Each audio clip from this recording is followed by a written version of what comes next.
Hello friends, কেমন আছো তোমরা সবাই? আশা করি অনেক ভালো আছেন। আমি অনেক ভালো আছি।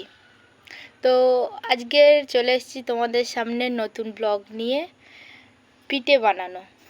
তো মা নিয়ে এসছে এই যে তালটা, এই তালটার আজকের নারকেল পিঠে হবে, তালের নারকেল পিঠে আর বড়া ভাজা হবে।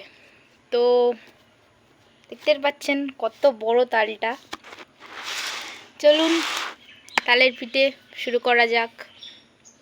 এই যে আমার তাল মাখা হয়ে গেছে, তো মা এই নারকেল কুটছে এখন। তো এই তাল ছানছি আমি। এই যে তাল ছানা হয়ে গেছে, মা নারকেল কোড়াও কমপ্লিট হয়ে গেছে। তো এখন মা নারকেল পিঠে যে আটাটা দাবছে নট দিয়ে, তালের নট দিয়ে ভালো করে মেখে নিচ্ছে।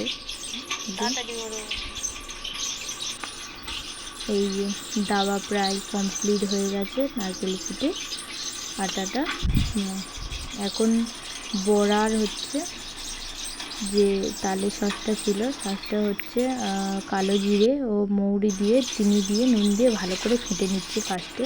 তারপরে ময়দা দিয়েছে, দিয়ে তো ফাটছে ভালো করে। মা না ফাটলে নাকি আবার ভালো হয় না পোড়া, তো ভালো করে ফাটছে। তারপরে এই যে নারকেল কুড়েছিল যে, তার ছাই মারা হয়ে গেছে। তো আমি এখন নারকেল পিঠেটা বানাচ্ছি, আমি একাই বানাচ্ছি, কেউ নেই, একা বানাচ্ছি। তো সব নারকেল পিঠে আমি একাই বানিয়েছি। এই যে বানাচ্ছি। তো বন্ধুরা ভিডিওটা দেখবেন পুরোটাই। আমার নারকেল পিঠে সব বানানো হয়ে গেছে। এবার এই যে প্রায় কমপ্লিট সব কিছু, একদম তুলোর মতন নরম হয়েছে বড়াগুলো, দাবার জন্য এত নরম হয়েছে নাকি। তো নারকেল পিঠেও অনেক নরম, খুব সুন্দর হয়েছে।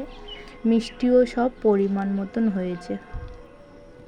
তো এই যে